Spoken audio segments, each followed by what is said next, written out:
Deuxième vidéo consacrée aux vecteurs. On commence par donner une sorte de définition un peu informelle des vecteurs, qui est que concrètement on peut voir le vecteur AB comme un déplacement, une translation de A vers B.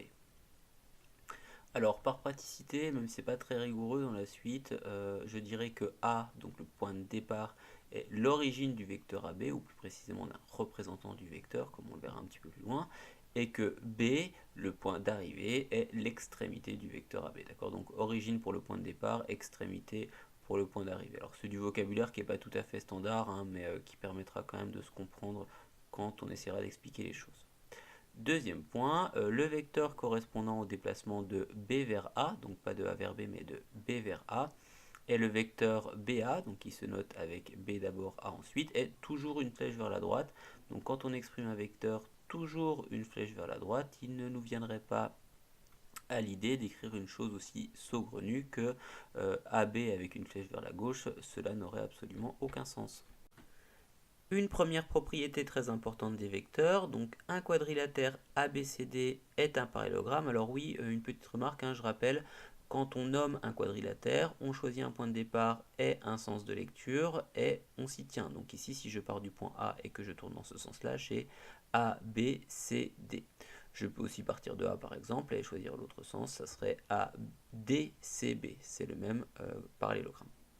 Donc je reviens à ma propriété, un quadrilatère ABCD est un parallélogramme éventuellement plat si et seulement si le vecteur AB est égal au vecteur DC. Donc ce que je constate très facilement sur un dessin.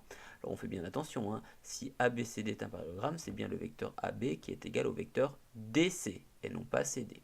On voit que ici, mon vecteur AB il part vers la droite et mon vecteur DC il part également vers la droite.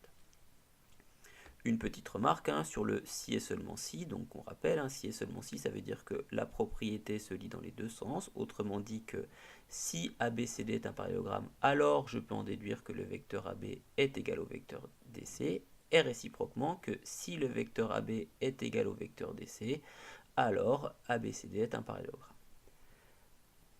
A l'aide de cette propriété, on va faire une petite démonstration. Donc on considère 4 points A, B, C et D dans le plan et on va montrer que si le vecteur AB est égal au vecteur DC, alors je peux en déduire que le vecteur AD est également égal au vecteur BC. Alors, la propriété précédente me dit que si vecteur AB est égal à vecteur DC, eh bien ABCD est un parallélogramme. Autrement dit, en lisant le nom de mon parallélogramme dans l'autre sens, c'est-à-dire en partant de A, mais en prenant ce sens de lecture, eh bien je peux en déduire que ADCB est un parallélogramme. Et si ADCB est un parallélogramme, ça veut dire que le vecteur AD est égal au vecteur BC, ce que je vois très facilement ici, vecteur AD est égal à vecteur BC.